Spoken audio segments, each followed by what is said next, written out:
ඔන්න එක ගමක ජීයක් වුණා අලේ කියලා ලස්සන පුංචි ගෑණි ළමයෙක්. තාත්තා ඇයි මේ එළියට වෙලා? මම මේ බැලුවේ කුලී වැඩක්වත් හොයාගන්න කඩපිල පැත්තට ගියා නම් කියලා. මම රස්සාවක් කරන්නද තාත්තේ? මගේ දුවට කොහෙන්ද රස්සා? ඔයා හොඳට ඉගෙන ගන්නකෝ. මම මේ ඔක්කොම කරන්න ඔයාට හොඳට උගන්වන්නනේ. ඒ වුණාට මට තාත්තා ගැන හරිම දුකයි තාත්තේ. මගේ දුව හොඳට ඉගෙනගෙන ලොකු නෝන කෙනෙක් වුණාම බැරිය මාව හොඳට බලාගන්න. මං කඩපිල පැත්තට ගිහින් එන්නම්.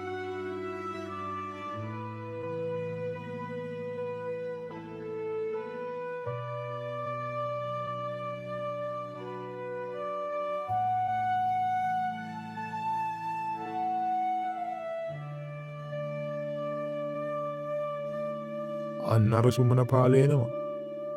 උදේ පාන්දර දැක්කොත් ඉවරයි. අපෝ එහෙනම් දැක්කේ නෑ වගේ යන්න ඕන. මුදලාලි මහත්තයෝ මට කරන්න මොකක් හරි වැඩක් තියෙනද කියලා බලන්න මම මේ ආවේ. අද නම් වැඩක් නෑ ගොයියෝ. අනේ මුදලාලි මේ ටිකේම වැඩක් නෑ. හරියට කෑමක්වත් නෑ. ඒකයි මම මේ බැලුවේ. මම මේ කියන්නමයි හිටියේ. උඹලා ඒ කෙල්ල එවපන්කෝ අපේ ගෙවල් පැත්තේ. අපේ ගෙදර වැඩට ටික උදව් වෙන්න. මං කීයක් හරි දෙන්නම්. අනේ මුදලාලි මම මේලක් කර වේලක් කාලා හරි මයි කෙල්ලට හොඳට උගන්වන්නේ බැල මෙහෙවර රම් කරන්න නෙවෙයිනේ. උඹලගෙත් ලොකු කමනේ. කන්න වේලක්වත් නැති වුණාට මහා කමේ නම් අඩුවක් නෑ. හොඳ හිතින් මගේ ණයතේ ගෙවලා දාපන්. අනේ ඉතින් කුලිය වැඩක් හොයාගන්න කඩපිලට ගිය මංගේ තාත්තට මුදලාලිගෙන් හොඳටම බැනුම් අහන්න වෙනවා. තාත්තා ගිය ගමන් ආයෙම ආවේ මොකුත් වැඩක් ලැබුණේ නැද්ද තාත්තේ? අනේ නෑ මගේ දුවේ. ඒකට කමක් නෑ තාත්තේ. හිතාන ඉද්දවත් තාත්තට වැඩක් ලැබෙයිනේ. අපි ඔය තියෙන දෙයක් කමු තාත්තේ. අම්මවත් නැතුව තමන්ව ගොඩක් ආදරෙන් බලාගත්ත තාත්තට පුංචි මලී කවදාවත්ම කරදර කරේ නෑ. එයා හරිම ආදරේ තමන්ගේ තාත්තට. සුමනේ මම මේ ආවේ වැඩක් තියෙනවා ඔහේ ඉන්නවද බලන්න. මේ ඩිංගි පාරනේ. මොකද උදේ පාන්දරම ගස් වගේක් කපා ගන්න තියෙනවා එන්න පුළුවන්ද කියලා බහන්න ආවේ. දෙයියෝ එව්වා වගේ. මම මේ ටිකේම වැඩක් නැතුව කල්පනා කර කර හිටියේ. මොනවද කරන්නේ කියලා. මලී දුවේ මෙහෙට ආවනම් මම මේ මාමලාගේ ගෙදර පොඩි වැඩකට යනවා. දුව පරිස්සමට ගෙදරට වෙලා ඉන්න ඕනේ. මං එනකොට දුවට මොනවා හරි ගේන්නම්. ඔන්න මලියගේ තාත්තා ඩිංගි පාලගේ ගෙදර වැඩට යනවා. මලිම ගෙදරට වෙලා ඉන්නවා. මේ වැඩ කරන අතරේ ගහක අත්තක් මලිමගේ තාත්තගේ ඇඟ උඩට වැටෙනවා. මේ මොකුත් නොදන්න මලී තාත්තා ගෙදර එනකන් බලන්නේ. හොඳටම රෑ වෙනවා. ඒ තාත්තා ගෙදර එන්නේ නම් නෑ. පුංචි මලී කොච්චර බය වුණත් තාත්තට තියෙන ආදරේට රෑම තාත්තා හොයන්න යනවා.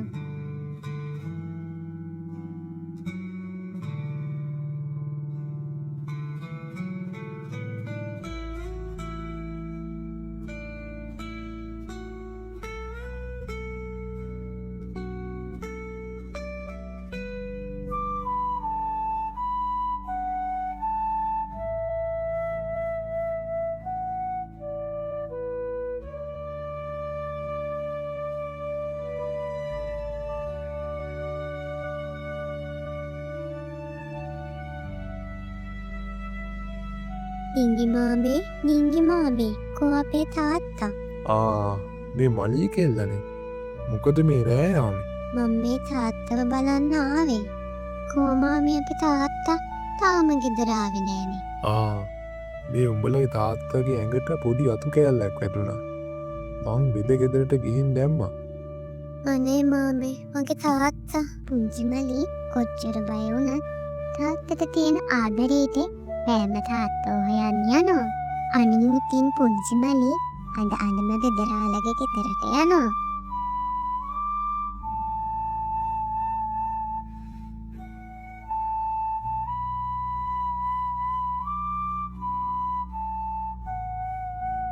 වෙදමාමේ මේ මලීදුවනේ මේ රෑයාම තනියම දාවේ ඕ මාමේ කෝමගේ තාත්තා.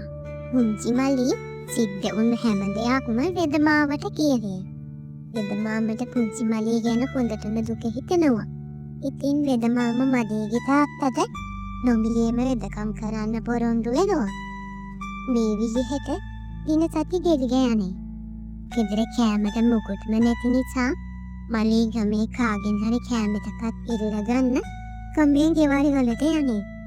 ඒ එක ගෙදරකින්වත් කෑමට මොලවත් ලැබුණේ නැහැ. අන්න අර මූසල කෙල්ල එනවා. අපෝ ඔය කෙල්ලගේ තියෙන මූසලකමටම තමයි අර ගෑණිත් මලේ ඕක ලැබෙනකොටම. දැන් අර මිනිහටත් ඒ ටිකම තමා. මහ මූසල කෙල්ලෙක්. අනේ ඉතින් අසරණ මලියට මේ හැම දෙයක්ම හෙනවා. මනේ හර්ම දුකෙන් කැලේ පැත්තට දුවනවා.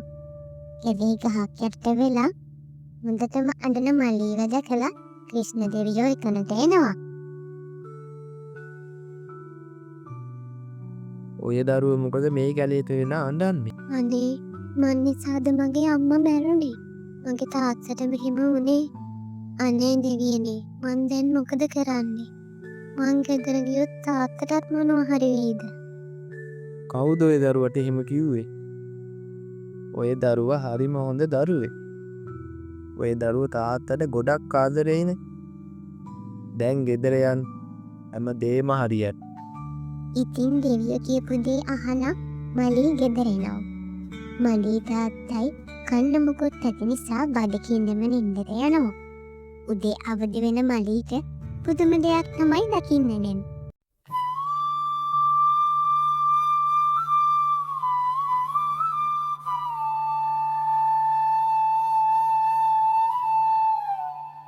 අනේ දෙවියනේ මේ මොනවද මේ?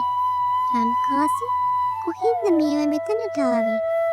තාත්තේ ඇයි මගේ දුරේ මේ මොනවද කොහෙන්ද මේව මෙතනට ආවේ?